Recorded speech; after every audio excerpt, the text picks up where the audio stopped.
Globalization Group. I want to say that your presentation was very, very good. And I like the introduction presented by Munko.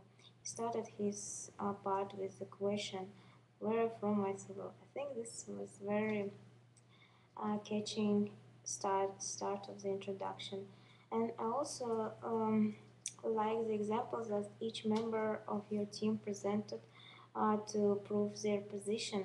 I think the Michael chose the best one, the example of MIT, which proves that during the globalization, education plays a very important role. And then Coralie uh, chose Montreal Institute of International Studies as also to show the mixture of cultures during the globalization. And ISKI also took EU as the example, and I think that you cannot uh, find a better example than European Union in the sphere of the economy and politics.